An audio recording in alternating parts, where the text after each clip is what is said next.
out. Oh my God, please no. Did everybody get it?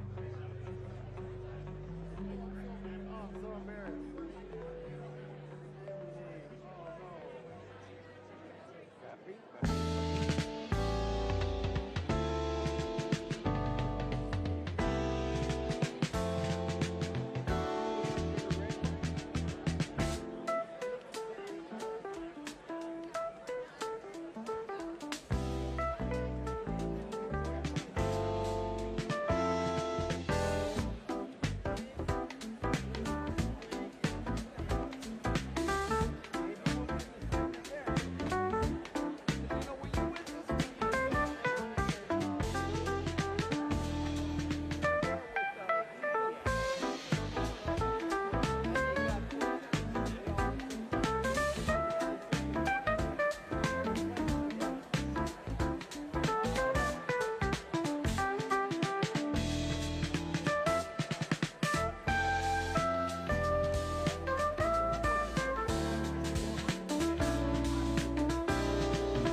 Good evening and welcome. As we prepare to welcome the keynote speaker for this evening, it's fitting that he is introduced by someone whose own career has been defined by principled leadership, reform, and results. Governor Martin O'Malley has served at every level of government, from transforming Baltimore as mayor, to leading Maryland as governor, to overseeing and strengthening the Social Security Administration at a pivotal moment in history. But beyond the metrics, Governor O'Malley brings something rare, a fierce belief that government can and must serve the people, especially the most vulnerable among us. As chair of Accord's Advisory Board and as a national leader who shares a deep commitment to equity, access, and justice, he stands uniquely positioned to introduce a president who has spent his life advancing these very ideas. So please join me in welcoming Governor Martin O'Malley.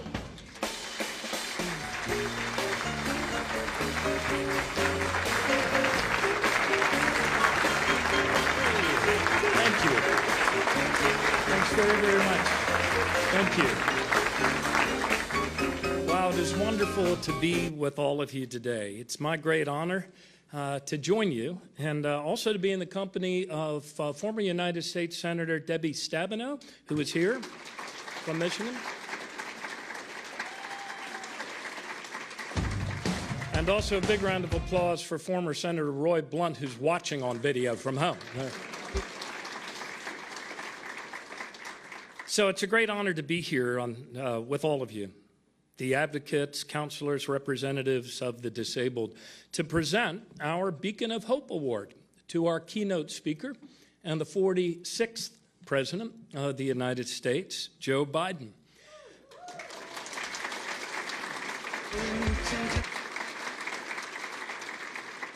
As soon as he was elected, President Biden quickly and decisively led our country out of the pandemic and into the strongest economic recovery of any country in the developed world, creating 16 million jobs in just 4 years, more than any other president in American history.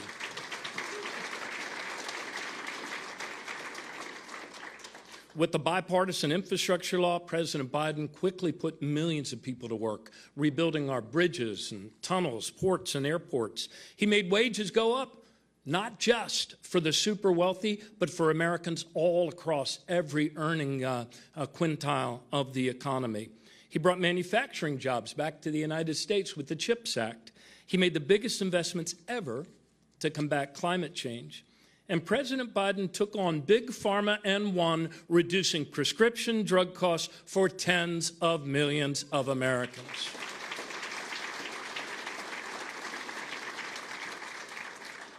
In fact, President Biden built such a strong economy that it has taken a great act of economic self-sabotage to hurt it. But all of you here, all of you that are counselors, all of you that are lawyers and representatives know better than most that on a deeper level, whether it was as a lawyer or as a senator or as President of the United States, Joe Biden has always fought for the dignity of every person. Perhaps that's why Social Security has always been at the forefront of Joe Biden's mind and why his defense of Social Security has always come from the bottom of his Irish-American heart. The dignity of every person, the dignity of work, the dignity of every child's home, the dignity of a compassionate and caring people who would freely choose to heal the sick, to feed the hungry, to care for widows and orphans, for those in the dawn of life and those in the dusk of life. Every soul. For 90 years, without ever missing a monthly benefit payment, this has been the mission of the Social Security Administration of the United States and of America. And yet, when the president asked me to lead the agency, it was not because things were going well. In fact, customer service was in a sharp decline. Wait times were going up for every line of service in this, our nation's largest insurance company, and they were going in the wrong direction fast. You see, over the prior 7 years, Congress had reduced staffing at the agency to a 50-year low, even as baby boomers of my generation swelled the ranks to a new all-time high every day. But thanks to President Biden's leadership and support, the hardworking men and women of Social Security in just 1 year turned around almost every single service metric in delivering for the American people, and they got the agency moving in a much better direction.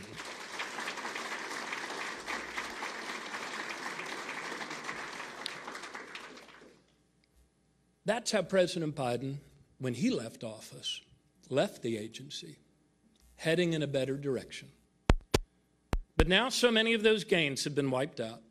And in just 45 days, Trump and Musk have gutted the Social Security Administration with a chainsaw. The largest exodus of staff the agency has ever suffered. And make no mistake about it, it's the American people who are feeling the pain. They'll feel the pain in the additional wait times. They'll feel the pain from being crammed into crowded wait rooms. They'll feel the pain from their field office being gutted and reduced by 25 or 50%. But I tell you, they may feel the pain, but they will not believe the big lies. And we've heard them again. We're hearing them right now. The big lie that there's a massive zombie apocalypse of dead people. Some of them, not only 150 years old, they're 300 years old. Not true. It's a big lie. And the reason the people won't believe it is because it's not true. The other big lie, illegal immigrants. They're sucking Social Security dry. When the truth is, illegal immigrants are prohibited by law from receiving any Social Security benefits, but they contribute $25 billion to everybody else in America that depends on Social Security. The American people aren't buying it because it's not true. They will also tell you the big lie that Social Security is rife with fraud, run over the cup runneth over with fraud after fraud after fraud. The American people aren't buying it. And they're not buying it because it's not true. Every inspector general for the last 30 years has concluded that the level of fraud at Social Security is actually less than 0.5%. So, as our democracy awakens to this massive breaking and entering in progress and all its attendant big lies, let no one forget that for 90 years Social Security has always worked, that for 90 years Social Security has never missed a payment, that for most of those 90 years, Social Security was allowed to have adequate staffing to serve its customers. And finally, remember this. Even when their staffing was reduced to a 50-year low, one president got it turned around and moving in a better direction. One president, in his final days in office, in fact, even signed the Social Security Fairness Act into law, the biggest expansion and strengthening of benefits in 20 years. Ladies and gentlemen, of course, that person is our keynote speaker, was the 46th President of the United States. So please welcome the strongest defender of Social Security the American people have ever had, President Joe Biden.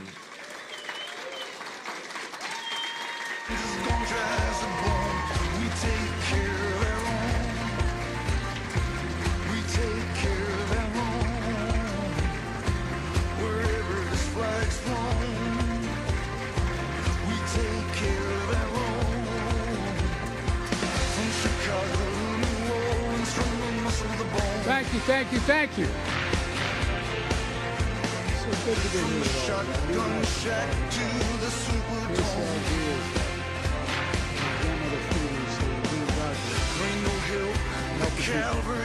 Who deserve help and paid for most of it.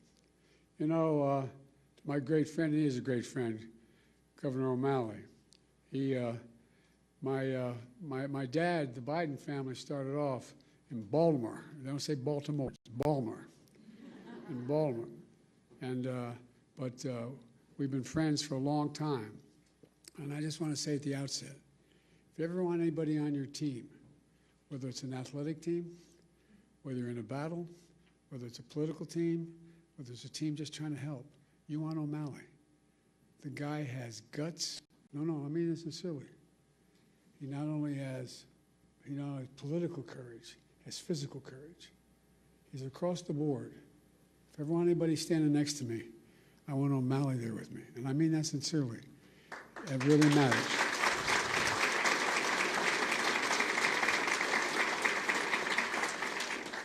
You know, I always kid Maryland because Delaware, the second smallest state, we share the eastern shore of Maryland with Maryland. But we're close friends. And folks, you know, it's no surprise that he did a hell of a job when I asked him to be commissioner of the Social Security. And the reason I did that is not an ordinary transition for a governor. But I knew, and I mean this from the bottom of my heart, I knew we needed someone with some guts, some toughness, who'd fight for every single penny that it needed, that would try to restore the integrity of the system. And to everyone here today, I want to thank you, all of you, very much for this award. It means a great deal to me coming from you. And I mean that sincerely. It means a great deal. You're in the front lines every single day. You're helping, you're advocating for your fellow Americans, Americans with disability. It's a big deal. We talk about what happened in the physical side of it if we didn't have Social Security. Think of what the psychic calm gives so many people who just don't know where to go, don't know how to traverse what needs to be done, or alone. Last fall, on the White House lawn, we celebrated the anniversary of the Americans with Disabilities Act. As a United States Senator 400 years ago, I was looking back on it. God almighty, I've been doing this 50 years. It's hell turning 40 years old, anyway. But back in the year 1990, I was the co-sponsor of the Americans with Disabilities Act as a United States Senator. In my view, and I suspect many of you, it was one of the most consequential civil rights laws in American history. That's what got me involved in politics in the first place. Delaware, like Maryland, was one of those states, was a slave state.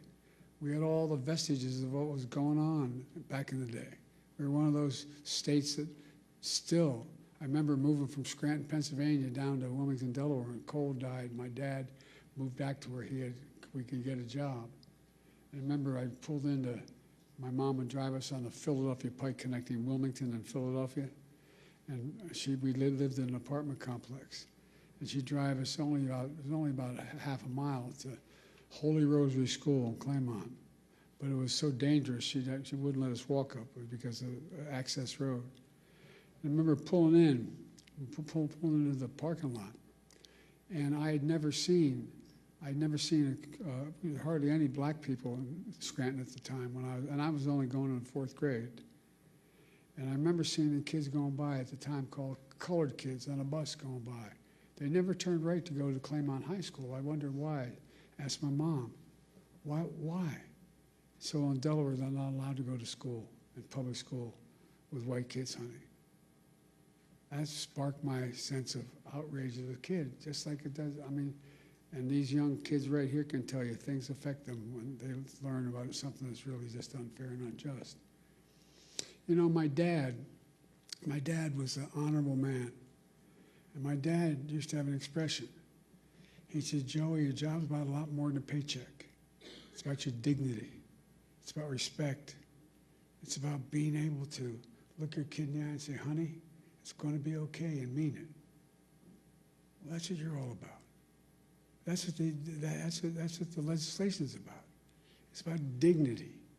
Simple dignity. Everyone deserves to be treated with dignity, regardless of their standing, regardless of their economic situation, regardless of who they are. Making sure that more than 60 million Americans who are living with disabilities are treated with dignity is who we are as Americans. That's what it's about. I mean it. Dignity at work, at school, in their communities, in every corner of American life. Laws like the ADA need advocates like you. You're the ones that keep it going, God love you. You fight like hell every single day to make sure the law is respected and your clients' rights are protected. So from the bottom of my heart, I mean this. I give you my word as a Biden. From the bottom of my heart, I say thank you. Thank you for what you're doing. Thank you for your commitment to the dignity of all Americans, because that's what ultimately this is about. Folks, today I want to talk to you about an issue that's front and center right now for millions of Americans, Social Security. You know, some of you may know the Democrats have declared today the Save Social Security National Action Day, National Day of Action, I should say. We know just how much Social Security matters to people's lives. Everyone in this room fights for people with disabilities who rely on Social Security to survive, to survive. Not just the physical side, it's the mental side. It's the mental side. You make sure folks get the benefits they earn after a lifetime of hard work. The work they do is more than just a profession, what you do. It's a calling. It's not just a profession. And Social Security is more than a government program. It's a sacred promise we made as a sacred promise. 73 million Americans receive Social Security. From their first paycheck through their entire life, they pay into Social Security. And in return, they count on Social Security to be for them when they're going to need it.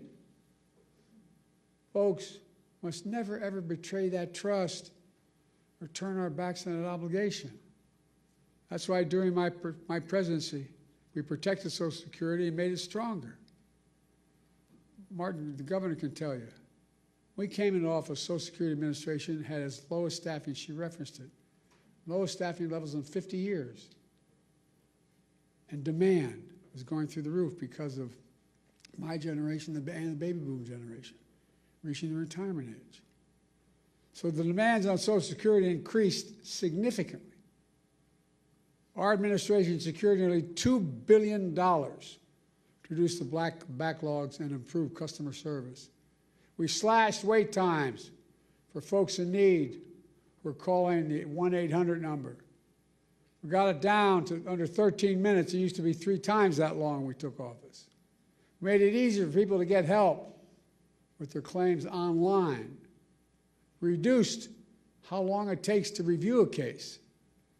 We fixed the appeal system to make it uniform in all 50 states, which made a difference. And we strengthened the anti-fraud measures to protect people's identities and to make sure benefits are going to people who actually they belong to. By the way, those 300-year-old folk getting that Social Security, I want to meet them because I like to figure out how they live out. Hell of a thing, man. I'm looking for longevity because it's hell when you turn 40 years old. But as a result, by the time we left office, we had improved every single line of customer service, from applying for disability to filing an appeal to reporting fraud. It all became more efficient and more effective. And I'll bet it made your jobs easier, too, in the process. Now, these achievements may not sound so glamorous to most people, but you know, they're absolutely essential. In my view, one of the most important jobs of any elected official is to make sure the government works for the people, works for all people. It's understandable. They can understand what it is. And then we keep our promises to the people, to all the people. That's exactly what we did, thanks to all of you. I also signed into law the Social Security Fairness Act. That act eliminated 2 unfair rules so public employees wouldn't get shortchanged. The government pension offset and the windfall elimination provision can never come in ever again.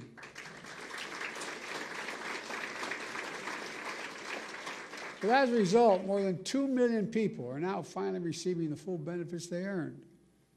And remember, we also faced a constant threat by some members, Republican members of the Congress, to cut and gut Social Security, period. Cut and gut it, period.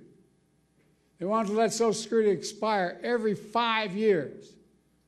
That was a proposal. Let it expire every 5 years unless reauthorized by the Congress. Who in the hell do they think they are? Every 5 years and then wait around and be, no. I will not go further or get in trouble, but look, folks. You can imagine the chaos it would have charged. Every 5 years, Congress is going to step up. You imagine this Congress stepping up? They threatened to raise the retirement age as well. Now, that might not be a hardship for someone working in a comfortable job. But if you're on your feet all day, you're doing manual labor all day, you're working with a disability, it's a very different matter. And then they even tried to face cuts, force cuts on Social Security during the negotiation of the debt ceiling. These are wonderful guys. Last time this guy had the job, he raised the debt ceiling because of an enormous and profligate tax cut to the super wealthy. And then he said, look, then they started talking to his colleagues. Well, maybe we can do something about Social Security, but we got to do something about the debt ceiling. How are we going to we can find the money in Social Security. Unless we do what they wanted to cut Social Security. Not on my watch. We refused to go along with any of that. Look, Americans have always been able to count on these benefits. And let me pause a second here and say this. We talk about the physical needs that Social Security provides for people, particularly hardworking people, people retired, people on the edge. But the psychological impact is profound. Profound.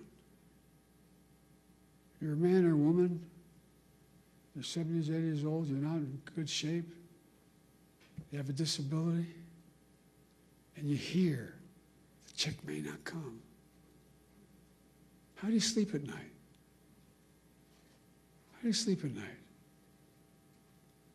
We lived up in Wilmington in a 3-bedroom split-level home in a new development, 40 homes, with 4 kids and a grandpa living with us. And I remember our headboard was near my dad's and mom's room. And you could tell when Dad was restless. I remember asking one night my mom, what's the matter with Dad? The next morning, she just found out that we're not going to provide insurance anymore where he works. Well, imagine if you're somebody who's been struggling your whole life. You're literally counting on Social Security to buy your food, just to get by.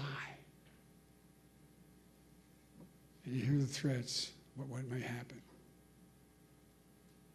Many of these beneficiaries, that's their only income.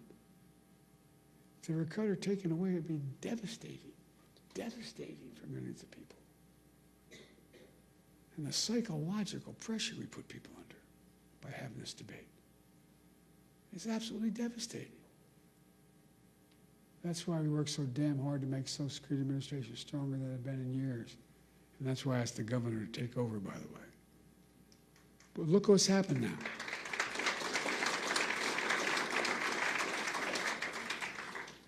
Fewer than 100 days, this new administration has done so much damage and so much destruction. It's kind of breathtaking it could happen that soon. They've taken a hatchet to the Social Security Administration, pushing an additional 7,000 employees, 7,000 out the door in that time, including the most seasoned career officials. Now they're getting ready to push thousands more out the door. Already we can see the effects. For example, thousands of people use the Social Security website every single day to check on their benefits and submit their claims. But now, the technology division of Social Security Administration has been cut in half. And so the website's crashing. People can't sign on to their accounts. What do you think it does to that woman's living alone, at 74 years checking, just not able to even find out whether, she can't even find out what that disability claim is she has. She can't file a new disability claim. And a lot of these people are being told incorrectly that their benefits have ended. Folks, imagine the panic that causes if you're a retiree living alone with only Social Security to depend upon. So now people are overwhelming the phone lines. They're showing up at the local Social Security office, tearful and frantic, and told, "Do you have an appointment?" In that tone, by the way. I can give you a personal example if I'm not going to, though. To cap it all off, serious people are now generally concerned for the first time in history, for the first and only time in history, that Social Security benefits may be delayed or interrupted. Folks, let's put this in perspective. In the 90 years since Franklin Roosevelt created the Social Security system, people have always gotten their Social Security checks. They've gotten them during wartime, during recessions, during a pandemic. No matter what, they got them. But now, for the first time ever, that might change. It would be calamity for millions of families, millions of people. But the current Secretary of Commerce doesn't seem to get it. Or based on his comments, he doesn't seem to even care. Many of you saw what he said the other day. And by the way, he's a billionaire. God love him, as my mother would say. Paying 8.5% in taxes. Anyway, billionaires, I don't know what he's paying. But when he talked about the possibility of the Social Security checks not going out this month, he shrugged it off. Here's what he said. He said his 94-year-old mother-in-law wouldn't complain. Wouldn't bother her. She's probably a lovely woman. No kidding. Her son-in-law is a billionaire. What about that 94-year-old mother living all by herself? Doesn't have a billionaire in the family. Or all the retirees who depend on that monthly check to feed themselves. All those people with disabilities have no other source. What about all those people? That's who you fight for. So they should desperately need you. And folks, it's not just the Secretary of Commerce. We heard how others, empowered and emboldened by this administration, talk about Social Security. One of them called it a Ponzi scheme. A Ponzi scheme? What the hell are they talking about? People earn these benefits. They paid into that benefit.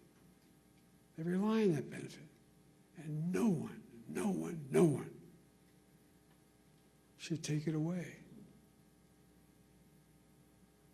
You know, Franklin Roosevelt had a different view. He was president coming out of the Great Depression.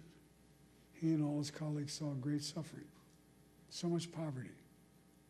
He also took steps to raise standard of living for ordinary Americans, including creating Social Security.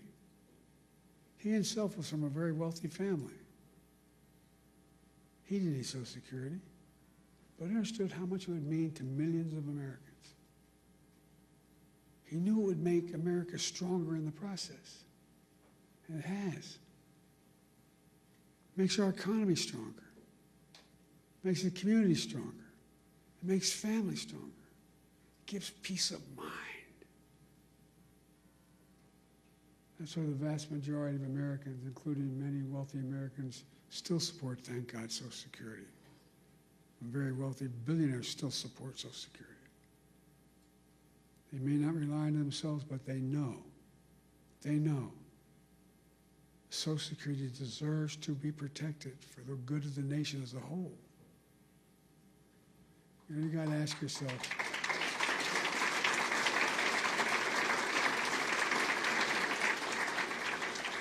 yourself, why is this happening? Why are these guys taking aim at Social Security now? Well, they're following that old line from tech startups. The quote is, move fast, break things. Well, they're certainly breaking things. They're shooting first and aiming later. And as a result, the result is a lot of needless pain and sleepless nights. My friend Governor O'Malley knows what they're really up to. He says, and I love his quote, they want to wreck it so they can rob it. They want to wreck it so they can rob it. And why do they want to rob it? In order to deliver huge tax cuts to billionaires and big corporations and keep it going. They want to make permanent the 2017 tax cuts, which overwhelmingly benefited the wealthiest Americans and the biggest corporations. That's going to cost $5 trillion. Where are they going to get $5 trillion to pay for it, other than continue to run the deficit up? Well, where they always do, by running up the national debt, number one, and then by taking the money from someplace else. What are the two big pots of money out there in raw numbers? Social Security and Medicaid. Well, from other programs that people rely on and have paid into. Republicans, or these guys, are willing to hurt the middle class and the working class in order to deliver significant greater wealth to the already very wealthy. Who in the hell do they think they are?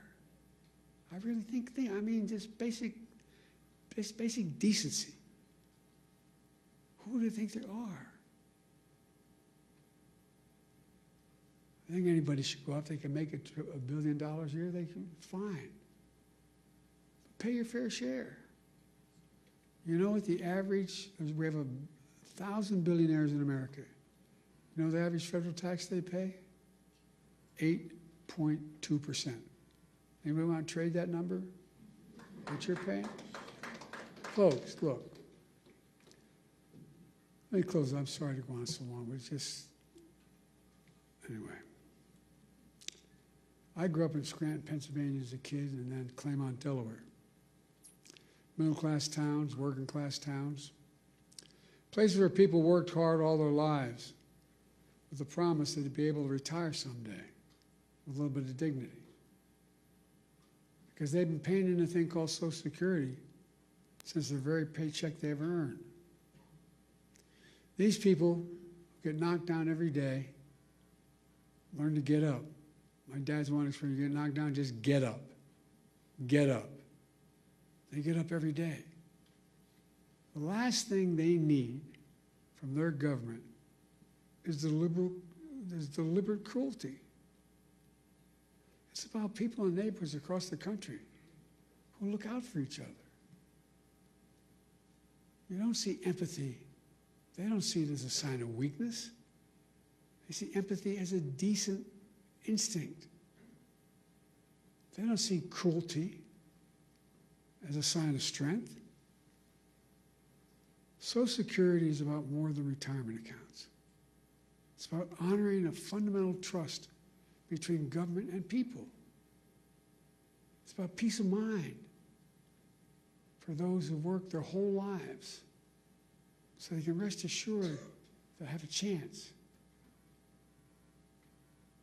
They'll get back some of what they earned and what they deserve. But more than anything else, I mean this sincerely. And as my friend says, maybe it's the Irish of it in me, but it's about who we are as Americans. Who are we? What makes us distinct from the rest of the world? It comes down to basic, in my view, fundamental American values. Nobody's king. Nobody's the boss. Everybody has a shot. All people are asking for is a shot. Honesty, decency, where hard work is rewarded. Have some faith in each other. Fairness, simple fairness. We can't go on like this as a divided nation, as divided as we are. Like I said, I've been doing this a long time. It's never been this divided. Granted, it's roughly 30%, but it's a 30% that has no heart.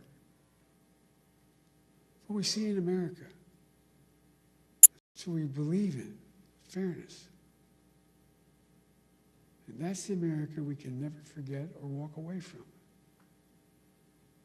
Folks, I mean this. I know it sounds trite, but I have to remember who we are. We're the United States of America. The United States of America. The most unique country in the history of the world, and that's not hyperbole. Every other nation was founded because of religion, geography, ethnicity. We're the only nation in the world founded on an ocean. We hold these truths to be self-evident, that all men and women are created equal, endowed by their Creator. That's the one thing united us, an idea. Every other nation was because of a purpose. It's an idea. And how can we fulfill the outcome, the meaning of that idea? We walk away from just basic fundamental decency. Folks, sorry to go on so long, but I feel deeply about this. You know, you've heard me say it before, and I'll say it again. There's nothing beyond the capacity of America to do when we do it together. Let's do it together. God bless you all, and may God protect our troops. Thank you for what you do, and thank you for this wonderful award. Thank you, thank you.